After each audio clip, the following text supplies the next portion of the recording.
Organ damage in under 10 minutes. Everybody thinks that they know what their dog can handle in weather, hot and cold. Think again. This video is going to blow your mind. Stay with it to the end to protect yourself and your dog. Did you know that over 1,800 dogs died recently in just the last year or two, all because of exposure to cold and heat? Hundreds and hundreds of dogs go unreported. Thousands of animals go unreported. 600 plus dogs are injured a year. And it's from things like hypothermia and things that cause lifelong damage to the joints, because once the dog is affected, sometimes it stays for life. 400 to 700 get injured every year, and over 150 die from heat. It's the strangest thing. We all think, and I've even done it myself, thought my dog can handle something. But you have to remember something. Every dog is different.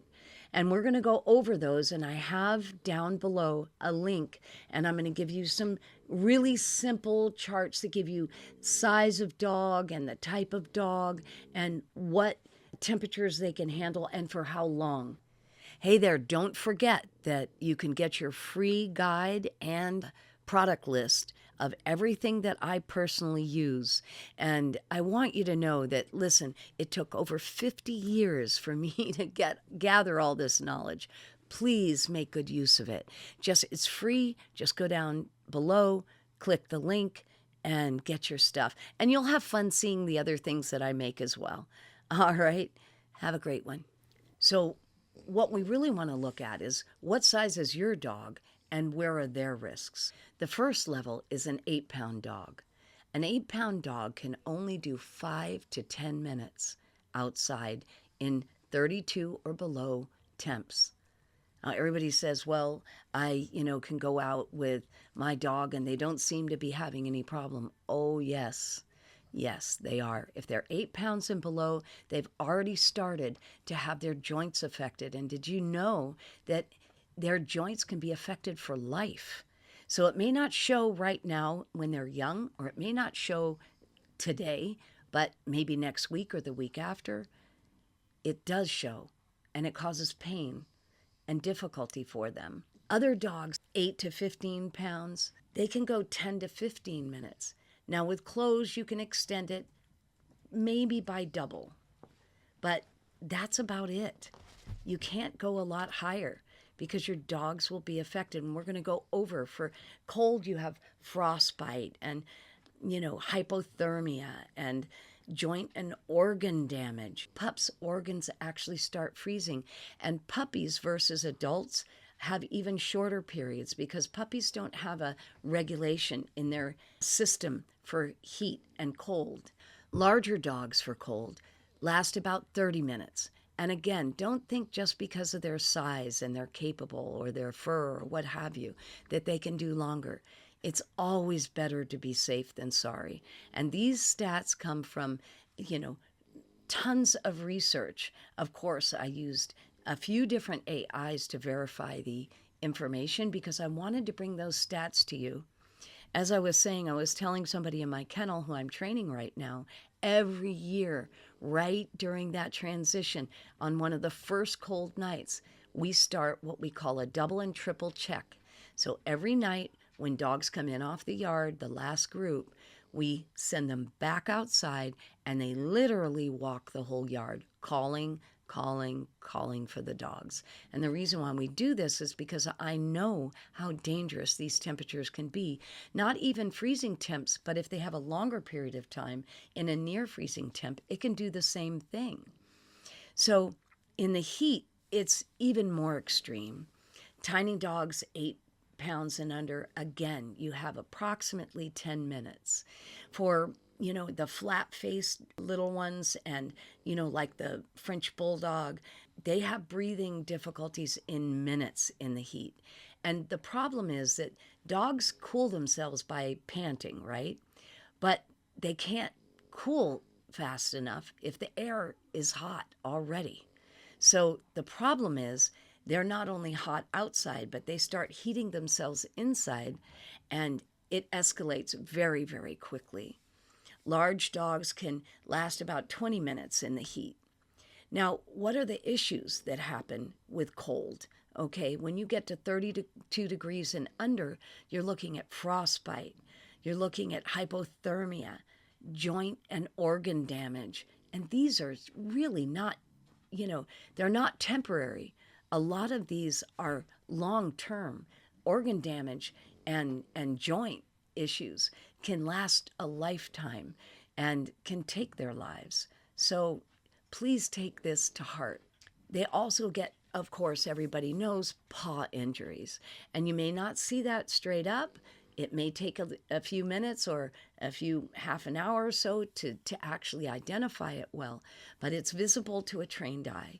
So you don't want your dogs to have issues with their paws. Their paws are so important. They're very porous and they help them do everything in life, right? Just like our hands. So with heat, the biggest issue, of course, everybody's familiar with is the term heat stroke, right? And only with heat stroke, they can actually have a stroke, suffer a stroke, and they can get organ and brain damage. And that's really, really, very prevalent for heat exposure, extreme heat exposure. Their breath can collapse. They can actually have a collapse of the ability to breathe, which means they don't make a lot of noise when that happens. And so you think that they're fine, or you think that everything's okay, and then you find out that their breathing has collapsed and they've been out. They can get paw burns and they can have this immediate and sudden death, which is just so sad.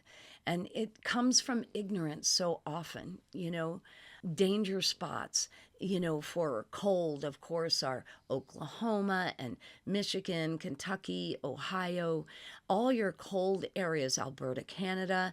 These are really where the temperatures can drop quickly. And the most common period for a severe situation to arise for someone is usually right in the change of season when nobody's prepared for it. And all of a sudden you have a cold night or all of a sudden you have a extreme heat, right, in the summer or in the spring. It can happen, and it happens every year. All when the seasons shift, dogs expire. And they don't need to if we know more, right?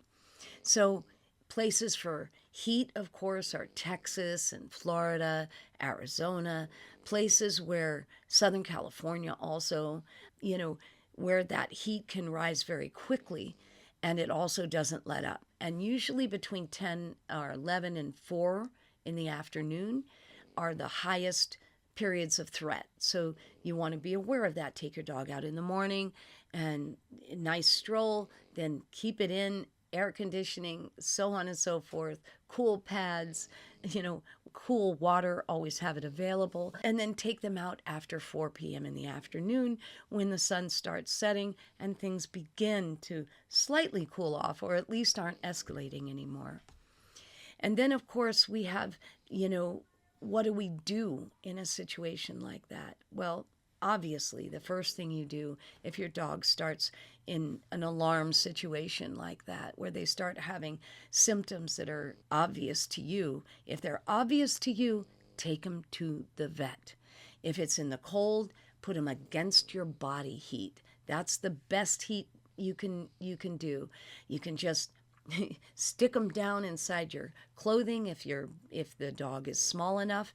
If not, wrap them with some hot bottles or things like that.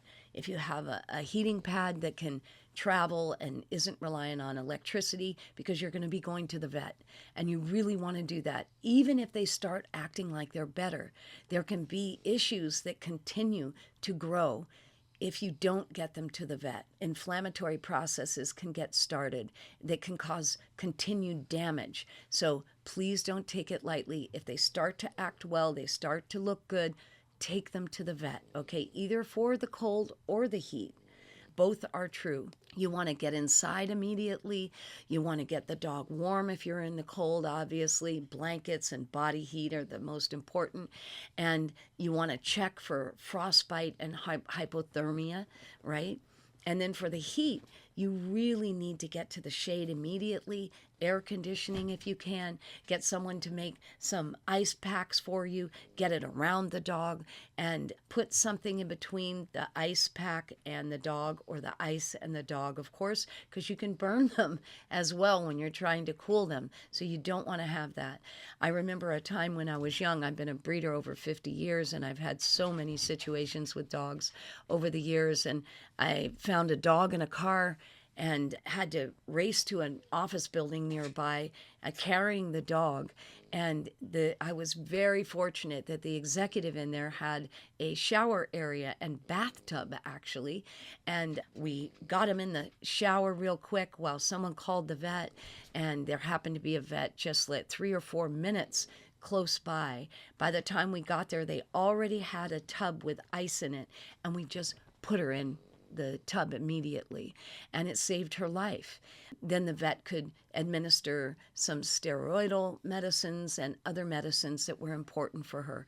And you see, if she had gotten a little bit better, and I was thinking, oh, well, thank God we're out of it now, her insides could have continued to inflame and damage organs, and those would have been damaged for life. So really important stuff. Now, I have a chart here that I want you to look at. It's cold versus risk below 32 degrees.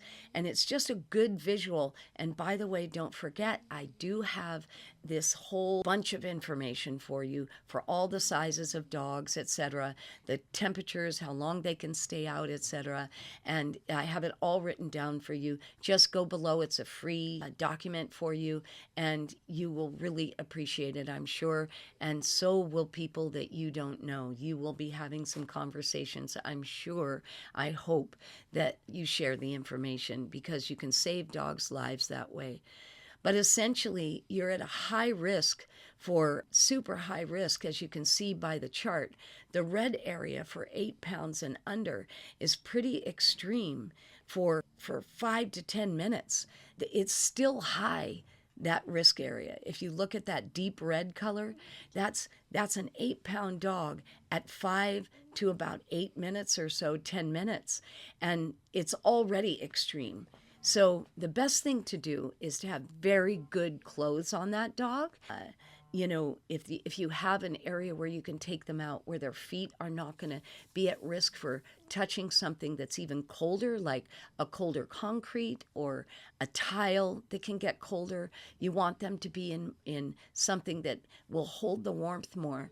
I have out on a patio of mine that I take my littlest dogs out on, I have infrared heaters, and I have them set up in 4 areas and all low to the ground. Don't fool yourself with thinking that you're going to warm where your dog is if it's a tiny dog by putting these big heaters up that are made for people to sit around and have coffee and stuff like that on a cool day. Those heaters will not get down to the ground and make it warm enough for your little one. So make sure your heaters are down around the levels that your dog is high. For instance, I have one with 4.5-inch legs, and that's it. And when you're talking about a general environment, usually the floor area is anywhere between 10 and 20 degrees cooler than it is up here where we are, right? So notice that. So the next one is your 15 and under, between 8 and 15 pounds. And you can see that they get extremely high ratings there. The orange is a very high and is concerning, because you have to really be aware of what symptoms could be emerging on your dog. In terms of 16 to 24 pounds, you want to make sure that, you've got significant risk after 20 minutes for sure. That's extreme and concerning, where symptoms can be arising, but it can actually happen after 10 minutes. So depending on the breed, depending on their age, depending upon, let's say, a Whippet versus, a German Shepherd, quite different, right? Some dogs are built for the cold. Some dogs are better for the warm weather. But, it's like in Mexico, I can't take it because I'm always aware of how they keep their dogs on the roofs. And you know how many of those dogs die every year just from the heat alone? They have water up there and the people think they're doing such a great thing, and makes me crazy. It really, really is hard on me. 25 to 45 pounds, you've got moderate risk. What increases that risk is wind and moisture. So if your dog gets wet, forget it. You're cutting that time down in half. If you have high winds and moisture in the air, if it's a high humidity, it can affect the dog a heck of a lot more. It can cut it down to 1/3 the time. So again, be aware. The types of damage are really quite serious for these little guys.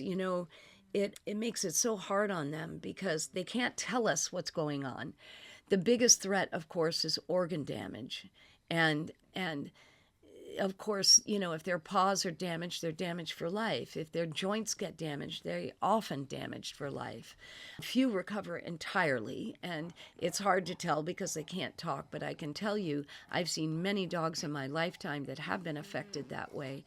And I have to always teach customers and people who work in my kennel how serious these things are, both heat and cold. For instance, always keep a cover in your yard. Always keep water available to them, and it's better if it's running water so that it's not just getting as hot as everything else. It's good for them to have water that moves. It has more oxygen in it, etc. And you want to make sure that your dog has a place that's cooler. So if you are outside and they have a cover and they have running water or they have water, see if you can make a place that has an actual cool floor. So slate is really good to hold the cold, a little bit cooler temperatures. Now, it has to be covered because, again, black dogs have more difficulty than white dogs because it absorbs the heat. They absorb the heat.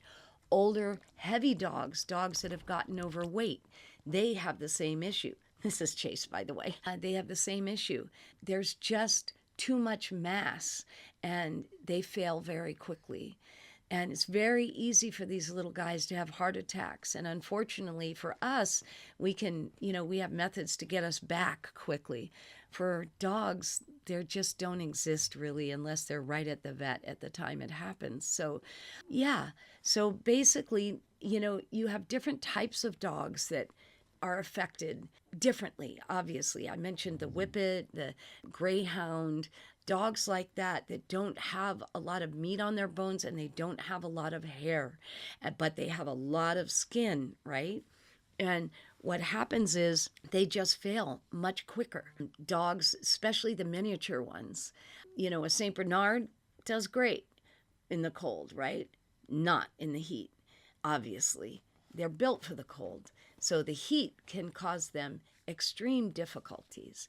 Medium breeds like collies and beagles and even bulldogs, other bulldogs other than the Frenchies, because, well, at least the Royal Frenchel Frenchie, they're smaller. So when you're talking about a 25 to 45 pound dog, some Frenchies are that, but basically you've got 20 to 30 minutes in the cold. That's it. And if it's wet and windy, again, cut it down. If they're inactive, cut it down. If they're old and heavy set, cut it down. All of these factors play a huge part in the success of your dog with extreme weather. 46 to 70 pound dogs in the larger breeds like retrievers and boxers and English bulldogs, that sort of thing. You can do 30 to 45 minutes, but you've got issues that have to do with, areas of increased danger. Again, if your English bulldog is not from Europe and it has more of a brachycephalic face, that breathing in the super cold can affect it. And people don't realize that. They think it's not hot, it's cold, they're breathing, it's okay, but that breath can actually affect them in a very negative way. So they can end up with all the same symptoms, and they can have very severe things that last for life with them. Short-faced dogs like, like the Frenchie and the Boxer, etc. They just don't have a lot of body fat. And I know everybody thinks they do because it's a bulldog, right? But they don't necessarily have body fat. It's their build that you're looking at. So you really need to know that they're more highly vulnerable. The greyhounds, the whippets, the boxers, the bulldogs, all of those, because they all share traits that will make them more susceptible to an intrusion of that cold or that heat. Now I want to talk about heat. Your tiniest dogs, the 8 pounds and under dogs, they can have heat stroke in less than 10 minutes in 95-degree weather. Really important to understand. Everybody knows about paws being able to burn on the ground, and that's something to really stay aware of. If you're walking across the street or you're walking on a sidewalk, you have shoes on, they don't. And those paws are tender. So even though they have a bit of callus on them, they're still very susceptible to being burned.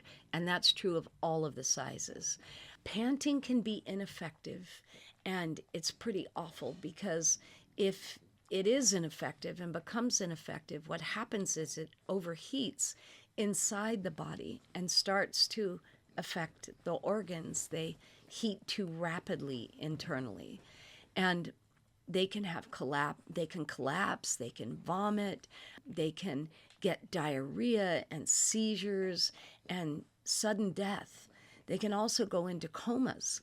Your 9 to 15 pound dogs at about 90 degrees, they can, the same things, dehydration, scorched paws, confusion can be added to the list. Heat stress quickly increases. And again, those organs can be affected. The joints can be affected. And a lot of people never think about joints, but there's fluid in the joint system, and you only get so much fluid for the entirety of the dog's life, just like us. You can't remanufacture it. You can't put any in. And so if they lose that fluid due to extreme dehydration, and not even that extreme, but dehydration and the heat that's heating up their system, it ends up damaging them for life. They'll never get more fluid. They'll end up with terrible arthritis and other joint pain, which is just dreadful, for a short time in the heat. And you're talking about, 10 minutes or less, as I said. And again, if it's higher humidity, it's worse. Bring the time down, okay? Stay very aware. And if you're looking at a 16 to 24 pound dog, you got 20 to 30 minutes. But again, things like you'll look for drooling and red gums, muscle tremors, maybe you see their muscle flinching, confusion, lethargy suddenly. They can move into a coma very quickly, even the 16 to 24 pound dogs. And the same thing with a 25 to 45 pound dog. You've got about 10 to 20 minutes at 95 degrees and above, or at a 95 degree temperature consistently. If it goes higher, it's less time. Same things apply. Working herds like the Australian Shepherd, they can overheat quickly because they have heavy exercise or lack of water because they move so much, right, naturally. The same thing with like Malamutes or Huskies. They have these double coats. They're built for cold weather, right? So that coat holds that heat in. So they are really highly at risk. And the 70 pound down to 46 pound dogs, the same thing is true. They have more time. Again, those bigger dogs, those bigger breeds that are built more for cold, they have much less time. You only have about 30 minutes for dogs like shepherds and other dogs at 85 and above, not even 95 degrees. So really, really important to understand. they can suffer brain damage, folks. This is so critical to know, and most people do not know this. Again, I do have the charts and everything for you, and I have this incredible, wonderful chart here you can see that shows you all of the different blocks of size, time, and temperature, which is very, very helpful. And it's also spelled out in writing as well. And I really want you to have it. It's so good to have. And if you have children, you can teach your children that. And your children can actually do a paper on it in school with this document. It would be really, really helpful to them. Okay, so basically what we're learning, heat stroke is absolutely, very possible with too much heat. You go past those time periods for dogs, anywhere from 8 to 10 minutes for a dog 8 pounds and less, all the way up to 20 to 30 minutes for your 70-pound dog down to 46 pounds. So you really don't have a whole lot of time in extreme heat. And that extreme heat can do all sorts of things like, respiratory distress and comas and brain damage and actually organ damage and organ failure. It can destroy the kidneys, the liver, all of these. The neurological system can be affected. They can have seizures and overheat in the brain, which is what causes the brain damage. So okay, let's talk about what we do in the instance that maybe a dog gets frostbite, okay? Or if they get just in the extreme cold and you can see it when they come in and their gums may be discolored, lighter in color. If they have frostbite, it's usually a gray-blue color and it's sort of tough. It gets hard. And also, do not rub it, because if you rub it, you can do more damage. Frostbite is not something you can rub the blood back up into. You can just do more damage to the tissue that way. So what you do is you wrap that animal, put him up against your skin, call the vet right away, get a heater on, get them warm, put them by a fire, put them in a warm bath. But get your vet on the phone, get an animal clinic on the phone, and listen, these things happen sometimes. Sometimes a dog gets out and nobody knows, and they have a door that, is on a spring or something, and the dog can't get back in. I don't know. There are so many different freak things that happen to all of us and our animals. So please don't feel bad. Just know that you can prepare for it for the future, okay? What happens if you have, heat stroke? Move your animal to the shade immediately. Get cool on them right away. Get, water and ice and get that water cold. Get them in a bath if you can of cold ice water, and call the vet right away. Get them to the vet. Remember what I told you about that symptoms can actually be a lot worse inside than what you're seeing, and it can be prolonged. The effects of that can get worse and worse and worse internally if they're not treated with certain drugs and support from a veterinarian. So stop that process by taking them to the vet and let your vet take care of it. Monitor temperature. You can actually take their temperature and see what that is and be able to give your vet really good vital information if you know how much time they've been out or anything about that. You want to give your vet a complete rundown if you know the temperatures that they were in, how long they were out, what they were wearing or not wearing, if they had something on or not. All those things make a difference. And by the way, I do want you to know that clothes do make a big difference in cold weather. They're not just cute, okay? They really are effective. And you can also, little booties do help protect the feet. So if you can get those on your dog and make it work and get them used to it, please do, especially if they're little or if they're old or if they're heavy and fat or if they're brachycephalic, those pushed in faces. Or, for instance, if they're super thin like the greyhound. Those are the dogs that are more vulnerable, those that I just mentioned. Well, okay. Hey there. I just wanted to let you know I've developed a cartoon line known as Doglish to English. I did it because over 50 years I've experienced the most amazing relationships, Just my dear dogs have just meant so much to me, like yours do to you. So I'm going to disappear and I'm going to share some of them with you while I share a little bit more about them.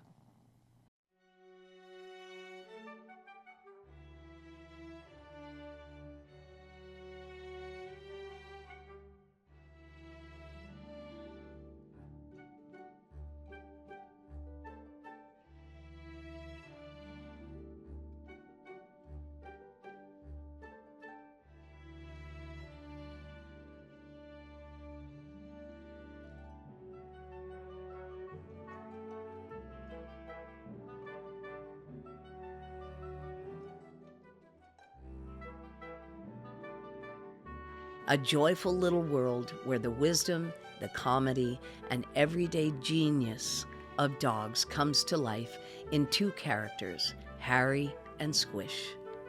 It's not just a brand, it's a conversation.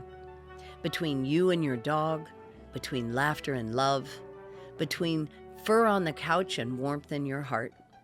A 3,000-year relationship in the making we have between dogs and ourselves. So, every mug, every t-shirt, every pint glass is a reminder that your dog's got this amazing personality and you're lucky enough to live with it. So grab your favorite Doglish mug, sip something cozy, and smile knowing you're part of a culture that celebrates the deep, hilarious bond we share with our dogs. Are you enjoying the images? They're fun, aren't they?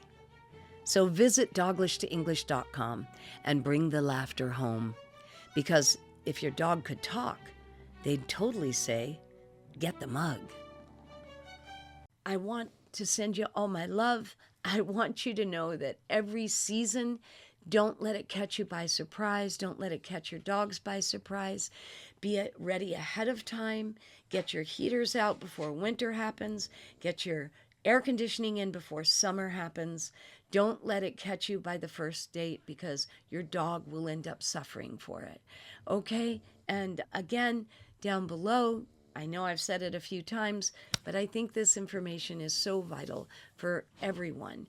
And again, it's rare information. You don't get this info everywhere. And I want you to have it so that you know what size your dog is, what breed your dog is. I have it broken down in the document that you'll get, and you'll be able to see exactly what your dog range and tolerate, what they can tolerate. And then you'll be able to identify some things better and help others do the same. All right, listen. Great day to you. Talking Dog Show, over and out.